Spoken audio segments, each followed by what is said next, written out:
Nursing কাউন্সিলের under থেকে যে কোনো কোর্সের আরএন কার্ড যাচাই করতে হবে কিভাবে সেটা আজকে দেখাবো। প্রথমে আমরা ঢুকে যাব বিএনএমসিতে। তারপরে আমরা সার্চ করলাম। এখানে কিন্তু বিএনএমসিতে সার্চ করার পরেই বাংলাদেশ নার্সিং ও মিডওয়াইফারি কাউন্সিল চলে এসেছে। সার্চ করার পর সাথে সাথেই কিন্তু বাংলাদেশ নার্সিং ও মিডওয়াইফারি কাউন্সিল চলে এসেছে। আমরা এখানে সার্চ করব।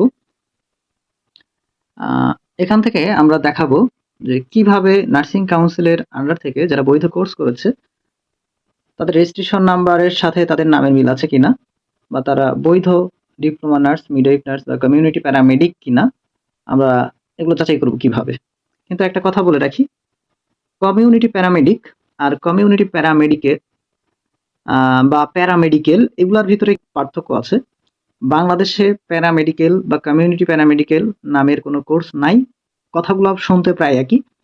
বাংলাদেশে বৈধ একটি কোর্স আছে যেটি 2 বছর মেয়াদী, সেটি হলো কমিউনিটি প্যারামেডিক, যেটি নার্সিং কাউন্সিলের একটি কোর্স এবং 2 বছর মেয়াদী কোর্স। নার্সিং কাউন্সিল নিবন্ধন দিয়ে থাকেন এবং তাদের 66টি মেডিসিন লেখার পারমিশন আছে। আরও একটি কথা বলে রাখা ভালো, কমিউনিটি প্যারামেডিকটা কিন্তু নামের আগে ডাক্তার লিখতে পারবে না।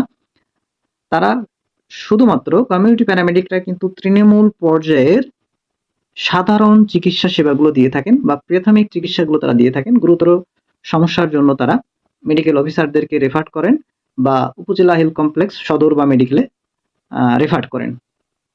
তারা শুধুমাত্র সাধারণ সেবাগুলো, প্রাথমিক সেবা, তৃণমূল পর্যায়ের, গ্রামীণ পর্যায়ের সাধারণ সেবাগুলো তারা দিয়ে থাকেন।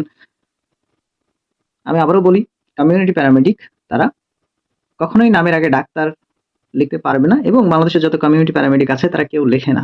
যদি লেখে অবশ্য তাদের বিরুদ্ধে আইনগত ব্যবস্থা নিতে পারবে। আমরা কিন্তু চলে এসেছি যে কিভাবে আমরা যাচাই করব। এই যে যাচাই করার জন্য আমরা কিন্তু এই যে বিএনএমসি ডাটাবেসের ভিতরে চলে আসলাম। তারপরে এখানে দেখেন এই যে বিএনএমসি ডাটাবেসের ভিতরে কিন্তু নিবন্ধিত নার্স, মিডওয়াইফ যাচাই। আমরা কিন্তু এই নিবন্ধিত নার্স, মিডওয়াইফ যাচাই ক্লিক করব। নিবন্ধিত নার্স, মিডওয়াইফ যাচাই ক্লিক করলাম। এখানে দেখেন এবারে কিন্তু এটা লেখা আসছে যে প্রথম ছকে রেজিস্ট্রেশন নাম্বার লিখুন, দ্বিতীয় ছকে কোর্সের নাম সিলেক্ট করুন। তার মানে আপনি কোন কোর্সের রেজিস্ট্রেশন নাম্বারটা যাচাই করতে চাচ্ছেন, এটি সঠিক কিনা বা বৈধ কিনা। প্রথমে দেখেন যে বিএনএমসি থেকে, Bangladesh nursing and midwifery council থেকে যে রেজিস্ট্রেশনটা আপনি পেয়েছেন সেই রেজিস্ট্রেশন নাম্বারটি দিবেন। তারপরে কিন্তু রেজিস্ট্রেশন টাইপ, তার মানে আপনার কোর্সটি কেমন ধরনের কোর্সের উপরে আপনার রেজিস্ট্রেশনটি, সেটি আপনি এখানে সিলেক্ট করবেন।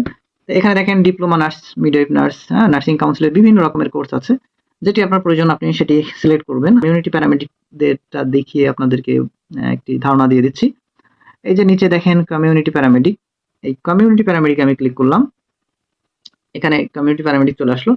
আমি এবার কমিউনিটি প্যারামেডিক বা প্রাথমিক স্বাস্থ্য সেবা যিনি নিশ্চিত করেন একজনের রেজিস্ট্রেশন নাম্বার আমি দিব 3607 দিয়ে আমি সার্চ করব, দেখি কার নাম আসে।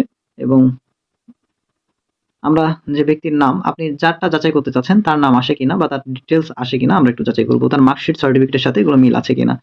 দেখেন এখানে একজনের নাম আসছে মিজানুর রহমান।